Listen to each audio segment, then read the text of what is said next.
வணக்கம். இன்னைக்கு பூண்டு உளுந்தங்கஞ்சி எப்படி பண்ணலாம் அப்படிங்கிறத பார்க்கலாம். ஸோ நான் அதுக்கு இந்த டம்ளரில் 1 டம்ளர் உளுந்து எடுத்து 2 மணி நேரம் ஊற வச்சுருக்கேன். ஊற வச்சு அடுத்து 3 டைம் நல்லா அலசி எடுத்து வச்சுருக்கேன்.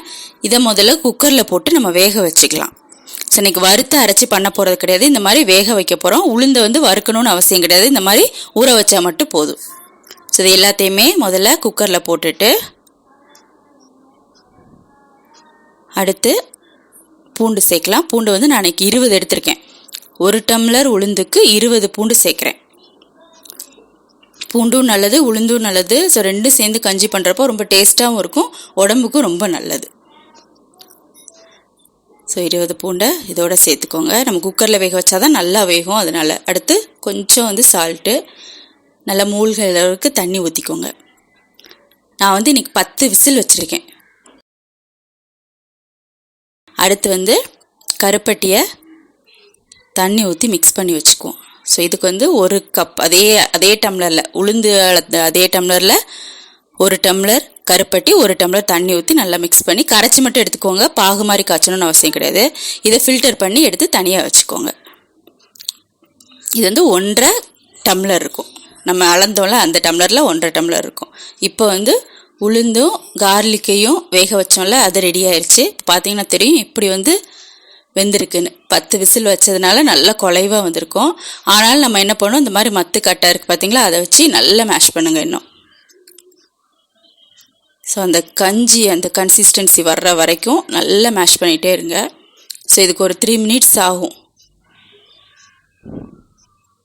ஏன்னா நம்ம அடுப்பில் வச்சு அதுக்கப்புறம் மேஷ் பண்ண முடியாது, அதனால இந்த டைம்லேயே நல்லா மேஷ் பண்ணிவிட்டு அதுக்கப்புறமா கஞ்சி பண்ணுறதுக்கு ஸ்டார்ட் பண்ணுங்கள். நார்மலாக வறுத்து அரைச்சி பண்ணுறதை விட இந்த மாதிரி பண்ணால் நல்லாயிருக்கும். ஏன்னா நம்ம அரிசி கஞ்சியை இந்த மாதிரி தான் பண்ணுவோம். அரிசியை நல்லா வேக வச்சு அதுக்கப்புறம் தான் கஞ்சி பண்ணுவோம். அதே மாதிரியே உளுந்தையும் பண்ணால் நல்லாயிருக்கும்.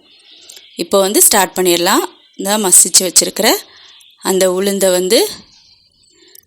பேனில் ஊற்றி நல்லா மிக்ஸ் பண்ணுங்கள். கொஞ்சம் தேவையான அளவு தண்ணியும் ஊற்றிக்கோங்க, ஏன்னா கொஞ்சம் கட்டியாக இருக்கும். அதனால் அந்த குக்கரில் லைட்டாக தண்ணி ஊற்றி அலசி அதையும் ஊற்றிடுங்க.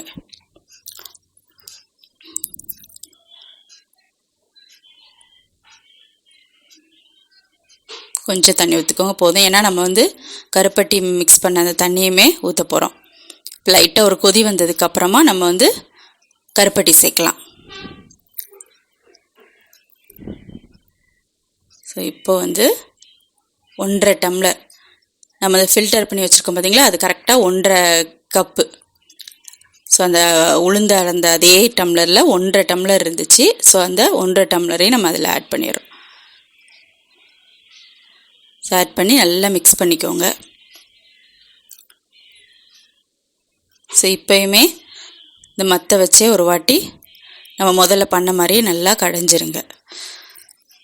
கடைஞ்சிட்டு ஒரு 5 மினிட்ஸ் கொதிக்க விட்டிங்கன்னா அந்த கஞ்சி பதமே நம்மளுக்கு கிடச்சிரும்.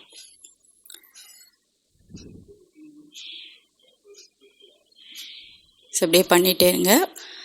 இப்போ பார்த்தீங்கன்னா ஒரு 5 மினிட்ஸ்க்கு அப்புறம் பார்த்தீங்கன்னா நல்லா கொதிச்சிருச்சு. ஸோ இந்த டைமில் நம்ம என்ன பண்ணலான்னா தேங்காவை ஆட் பண்ணிக்கலாம். தேவையான அளவு தேங்காவை துருவி வச்சுக்கோங்க. ஸோ இந்த மாதிரி நல்லா கொதி வந்ததுக்கப்புறமா தேங்காய் துருவலை ஆட் பண்ணிக்கோங்க. ஸோ அடுத்து மிக்ஸ் பண்ணி விட்டுருங்க. ஸோ இன்னும் ரொம்ப கொதிக்கணும்னு அவசியம் கிடையாது. இப்போ கஞ்சி ரெடி ஆயிடுச்சு. ஸோ இந்த மாதிரி இந்த மெத்தடில் ஒரு தடவை ட்ரை பண்ணி பாருங்கள். ரொம்ப டேஸ்ட்டாக இருக்கும், ரொம்ப ஹெல்த்தியும் கூட. தேங்க்யூ.